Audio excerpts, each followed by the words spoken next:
సరే, అగ్నిహోత్రంలో అన్నమును మనం 3 సార్లే పచనం చేస్తాం. మొట్టమొదటిసారి ఎప్పుడంటే నవవధువు స్థాళీపాకం చేసినప్పుడు, రెండవది ఇటువంటి పుత్రకామేష్టి మొదలగు ఇష్టి యజ్ఞములు చేసినప్పుడు, అలాగే చివరిదైనటువంటిది రుద్రభూమిలో జీవుడు గతించిన తర్వాత హృదయంలో అగ్నిహోత్రం ప్రతిష్ఠించి అక్కడ పచనం చేస్తారు. ఎందుకు పచనం చేస్తారు అంటే, జీవుడు గర్భంలోకి రావాలి అంటే ఒక క్రమ పద్ధతి ఉంది.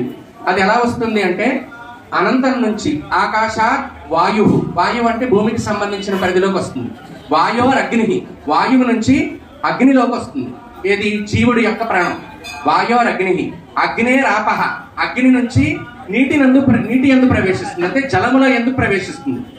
అగ్నేరాపహ అభ్య పృథివీ, నీటి నుంచి భూమిలోకి వస్తుంది మళ్ళీ, అంటే పూర్తిగా భూమి, నీటి నుంచి భూమిలోకి వస్తుంది. అభ్య పృథివీ, పృథివ్యా ఓషధయ, భూమిలోంచి ఎక్కడికి వస్తుంది?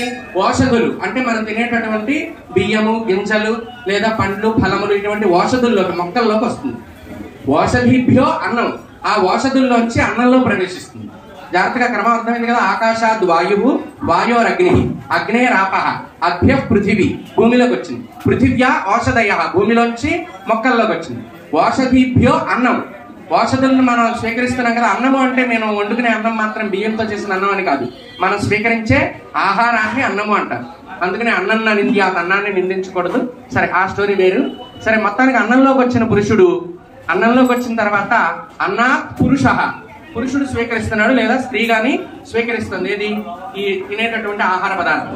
ఆ పురుషుడిలోకి వచ్చి పురుషుడిలో నుంచి రేతస్సు రూపంలో మళ్ళీ స్త్రీ యొక్క గర్భంలోకి ప్రవేశిస్తున్నాడు. అర్థమైందా క్రమం? కాబట్టి ఈ జీవుడి ఈ ప్రయాణం మొత్తాన్ని కూడా దేని ద్వారా వస్తుంది? చివరిగా అన్నము ద్వారా మనకు లభిస్తున్నాడు. ఎవరు? జీవుడి యొక్క జీవం వస్తుంది.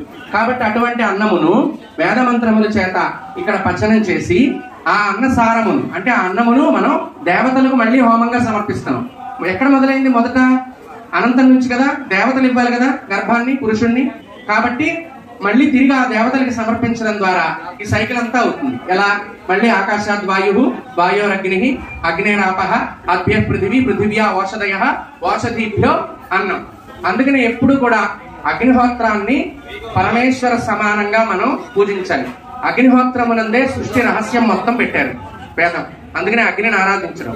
అగ్నిస్తుష్టో యజమానాయ శ్రియం ప్రయచ్చతి, అగ్నిహోత్రుడు సంతుష్టుడై యజమానికి ఐశ్వర్యాది సంపదలను అనుగ్రహిస్తాడు. అలాగే అసలు అగ్ని అంటే ఏంటి అంటే, దేవానాం అగ్రే నయతి ఇది అగ్ని.